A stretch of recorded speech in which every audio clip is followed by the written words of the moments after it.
In charge সহ অন্যান্য অফিসাররা এখানে এসে উপস্থিত হয়ে দেখতে পায় যে ইতিমধ্যে আত্মহত্যার ঘটনা ঘটেছে এবং তারপরেই পুলিশ এখানে অবস্থান গ্রহণ করে প্রাথমিক তদন্ত সেটি সম্পূর্ণ করার জন্য যা যা করা সে কাজগুলো করছে।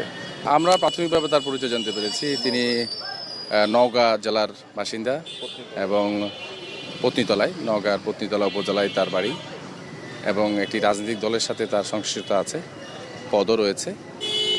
পারিবারিক কলহ বা পারিবারিক বিভিন্ন বিষয় নিয়ে কিছুদিন ধরেই তিনি হতাশাগ্রস্ত ছিলেন। হতাশা থেকে এই ধরনের ঘটনা ঘটেছে বলে আমরা প্রাথমিকভাবে ধারণা করছি। গ্রামের বাড়ি নওগাঁ জেলার পত্নীতলা উপজেলার। আমরা এখন পর্যন্ত জানতে পেরেছি ধানমন্ডি থানা এনসিপির যুগ্ম আহ্বায়ক হিসেবে পদে আছে। এখন মরদেহটি আমরা ঢাকা মেডিকেলে নিয়ে যাচ্ছি, সেখানে পোস্টমর্টেম হবে। পোস্টমর্টেমের রিপোর্টটি অত্যন্ত গুরুত্বপূর্ণ এই মামলার সুরাহার ক্ষেত্রে। তো সেটি হলে পরে আমরা পরবর্তীতে আরও আপনাদেরকে অবহিত করতে পারবো।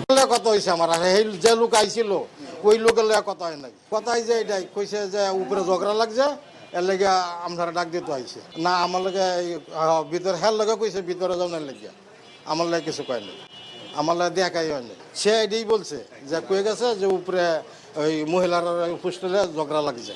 কে আইছে তো এটা তো আমি তো ছেলেটা তো আমি দেখি নাই কাকা। সিগারেট গাড়িটা এটাই কইছে যে একজন লোক আইছিল উপরে বেলে ঝগড়া লাগছে মহিলারা হোস্টেলে।